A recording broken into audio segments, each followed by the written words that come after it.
23 февраля, в День Вооруженных сил Республики Таджикистан, мы решили сделать подборку фильмов, рассказывающих о подвиге таджикистанцев и таджиков в годы Великой Отечественной войны. «Женщина издалека». Год 1978. Режиссер Тахир Сабиров. В 30-е годы молодая украинка Дарья выходит замуж за солдата таджика Расула и уезжает в его кишлак. У них рождается дочь, а вскоре начинается Великая Отечественная война. Муж ранен на фронте и теряет зрение. Долгая борьба Дарьи за возвращение Расула к жизни приносит плоды. Он начинает видеть.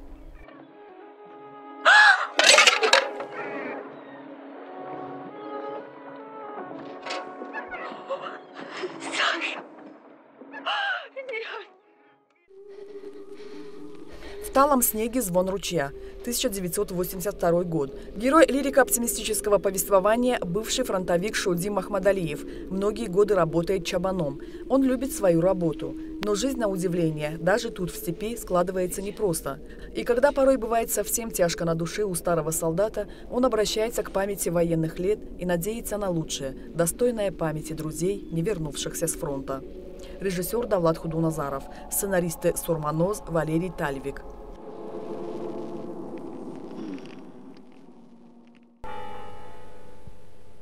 Краткие встречи на долгой войне. 1975 год. Режиссеры Абдусалом Рахимов, Станислав Чаплин. Сценарист Аркадий Инин. Жанр мелодрама. Фильм воспоминаний о любви поэта Рустама к юной летчице Гульшод, которая погибла в годы Великой Отечественной войны, совершив воздушный таран.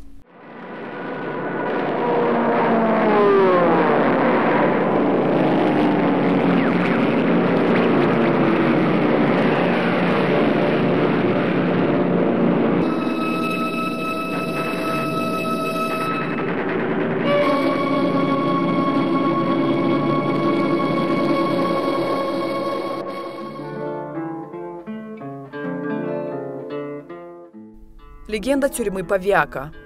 Режиссер Сухбат Хамидов, сценаристы Ради Кушнирович, Борис Носик. О мужестве и стойкости двух летчиков-таджиков, попавших в плен к фашистам в начале войны и оказавшихся в варшавской политической тюрьме Павиак. При первой же возможности герои совершают побег. Сойдут снега, но ты мне улица родная.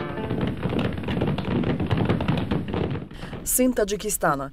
Великая Отечественная война. На фронте крепко подружились русский солдат Иван и таджик Гафиз. Однажды Иван и Гафиз были посланы в разведку и обнаружили на берегу моря вражеский десант. Надо предупредить своих, но путь отрезан немцами. Укрывшись в скалистом ущелье, два бойца приняли неравный бой с врагами. Режиссер Василий Пронин, сценарист Николай Рожков. Ну, Гафиз, гляди в оба. Как только поворот проедем, так и гляди. Оно тебе сразу в глаза кинется. Один раз увидишь, на всю жизнь помнить будешь.